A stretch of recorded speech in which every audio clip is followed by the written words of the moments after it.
নমস্কার সবাইকে। একটা আত্মীয় বাড়ির অনুষ্ঠানে যাব বলে বেরিয়ে পড়েছি তিনজনে ম্যাচিং ম্যাচিং করে। তো সকালে রান্না বান্না পুজো পাঠ করে তো বেরিয়ে পড়েছি। তো আমি ভিডিও দিতে আমার লেট হচ্ছে কারণ আমার ঘরের পরিস্থিতি খুব একটা ভালো নয়। কী কারণে সেটা তোমাদের পরের ভিডিওতে জানাবো। তো এই যে চলে এসেছি প্রায় 20-25 মিনিট স্কুটি চালিয়ে মিষ্টি টিষ্টি নিয়ে। তো আত্মীয় বাড়িতে অনুষ্ঠান বলতে আমাদের তো এটা ননদের বাড়ি, মানে আমার বরের জেঠুর ঘরের দিদির বাড়ি। তো তাদের বাড়িতে এসেছি। তার ছেলের ওই মার্চ মাসে বিয়ে হয়েছিল, যখন আমার মানে পায়ের প্লাস্টারটা খোলা হয়েছিল, বিয়েতে আসতে পারিনি, আমার জায়েরা এসেছিলো। তো তাদের ঘরে কার্তিক ঠাকুর বসিয়ে দিয়েছিল। তো পরের দিন রবিবারে খাওয়ানোর অনুষ্ঠান ছিল, আমাদের বাড়িতে নেমন্তন্ন করতে গেছিলো আমার বাবার বাড়িতে যাওয়ার আগের দিন। মানে নেমন্তন্ন করতে গেছিলো সেই ভাগনা আর কি, ননদের ছেলে, ভাগনা জারতুতো ননদের ছেলে। তো তাদের ঘরে এখানে বারান্দাতে ঠাকুর রয়েছে, তাদের ঘরে তো প্রথমবার এলাম। তো পুরো বাড়িটা তোমাদেরকে ঘুরে দেখাবো, শেয়ার করব, তাদের ঘরে কে কী করে সেটাও শেয়ার করব, কারণ প্রথমবার এসেছি আর এরকম ব্লগ দিতে এবং দেখতেও ভালো লাগে নতুন নতুন জায়গার। তো তাদের বাড়িটা হচ্ছে সেই চৈতন্যপুরের লাইনে, লক্ষা বলে। আমরা একটু হাই রোড দিয়েই গেছি আর এদিক দিয়ে আমরা ঢুকলাম। সেদিক দিয়ে তো বারান্দাতে ঠাকুর বসেছে আর এদিক দিয়েও ঢুকলাম। দুটো গেট রয়েছে বাড়ির, দুটো পোর্শন আর কি। আগে একটা পুরনো দোতলা বাড়ি আর পরে নতুন করে আবার করেছে। তো আমাদের চিপস পকোড়া খেতে দিচ্ছে এই যে ননদ, যার দুটো ননদ, গৌরীদি বলি আমরা। তো গৌরীদির একটা ছেলে একটা মেয়ে। আর জামাইবাবু যিনি, উনি ডাক্তার, কোয়াক ডাক্তার যে হয়, ওনার ভালো চেম্বারও চলে আর মানে ভালোই খুব মানে পপুলারিটি রয়েছে আর কি। আর এটা রান্নাঘর, অনেক বড় রান্নাঘর। আর একটা মেয়ে হাই স্কুলের ম্যাডাম, হাই স্কুলের দিদিমণি। আর তো ছেলে ইঞ্জিনিয়ারিং করে আগে আফ্রিকাতে থাকতো, তো সেখানে একটা ছেলেকে বাইরে থাকতে দেয়নি, ওই জন্য এখন বাড়িতে এসে আবার ফার্মাসিস্ট করে ফার্মাসিস্টের চাকরি করে। তো রান্না বান্না হয়ে গেছে ওদিকটা, আর এদিকে আবার রান্নাঘরের এদিকে আবার বড় একটা অংশ রয়েছে, আবার রান্নার যে তরকারিগুলো রয়েছে সেদিকের আবার একটা বড় অংশ রয়েছে। রান্নাঘরটা বড় দেখালাম, মানে 3 দফার রান্নাঘরের মতো বড় বড় জায়গা। আর এখানে যে বসে আছি সোফাতে, এখানে তো বড় হল ঘর টাইপের, যেখানে মানে বসার জন্য যে খেতে বসছে সবাই, দেখো কতজন খেতে বসে। এখানে বিশাল একটা বড় হল ঘর, টাইলস টাইলস বসানো, খুব সুন্দর। আর আমার যে সেই ননদদের যে মানে শ্বশুরমশাই তখন যে ভারতের যে সংগ্রামী, স্বাধীনতার যে তখন লড়েছিলেন, তো তখন চাকরি করতেন এবং সরকার থেকে স্যালারি পেতেন, পেনশনও পেতেন, মারা গেছেন। তো এই যে এদিক দিয়ে আবার পাশের যে নতুন যে মানে পুরনো যে দুতলা বাড়িটাতে এলাম, মানে সেই হল ঘর দিয়ে এলাম এদিকটায়। আর আগে ওই নেট সিমেন্টের কাজ ছিল, ঘর ছিল, পরে আবার সমস্ত কিছু ভেঙে আবার টাইলস বসানো হয়েছে দেয়াল অবধি। আর ওদিকটায়ও বাথরুম রয়েছে। আর তাদের ওই যে নিচতলাতে দুটো রুম আছে, শেয়ার করবো। আর এই হচ্ছে তাদের ঘরে বৌমা, ও মানে ফার্মাসিস্টের চাকরি করে আর কি। ছেলে বৌমা দুজনেই ফার্মাসিস্ট পড়ে চাকরি করে।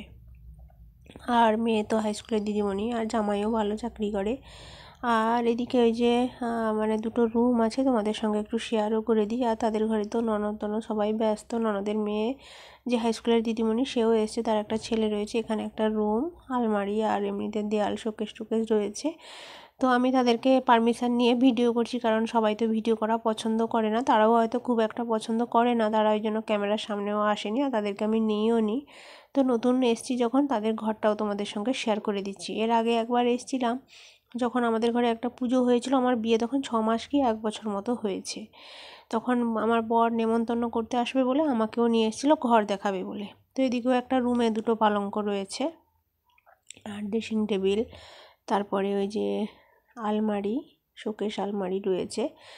তো তারপরে এখন আমি মানে আমাদের খাওয়ার জন্য বলেছিল, আমি তো দেরি করে বাড়ি থেকে খেয়ে এসেছি, ওই জন্য 1টার দিকে খাওয়া দাওয়া করেছি। তারপরে আমি আবার ছাদে চলে এসেছি। তো ছাদে ছেলে বৌমারা থাকে ননদের। তো ননদের ছেলে সুদীপ, সেও আমার বয়সী আর কি, যে ফার্মাসিস্টে চাকরি করে।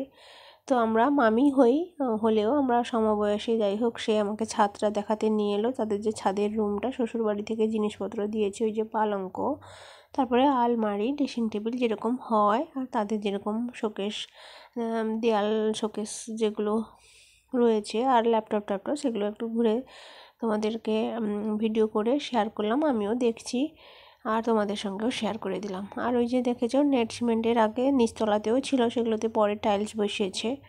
আর এটা ছাদের বারান্দা, বারান্দাতে সেদিকটায় ছেলে বৌমা থাকে ননদের।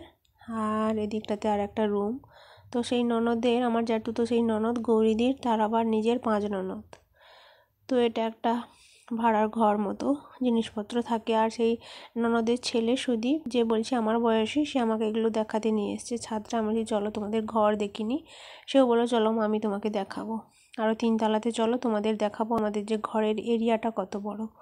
তো তাদের এই যে মানে ঘর রয়েছে, ঘরের চারিপাশটা যতদিকে যতটা গাছ দেখা যাচ্ছে ততটা জায়গায় তাদের, মানে দেখলে বিশ্বাস করবে না।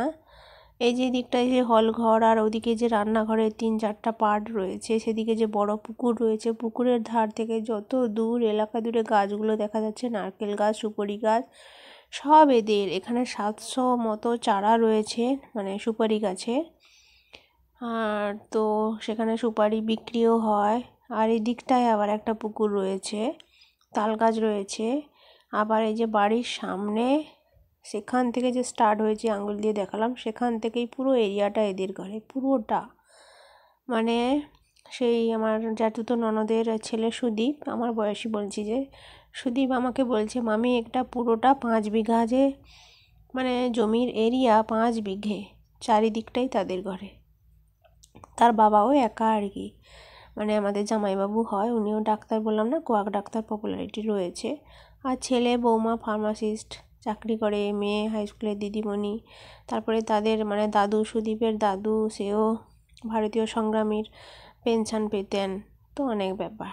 তো এই যে বারান্দায় চলে এসেছি, খাওয়া দাওয়া করে আমরা বাড়ি ফিরবো, সবটা তোমাদের সঙ্গে শেয়ার করে দিলাম।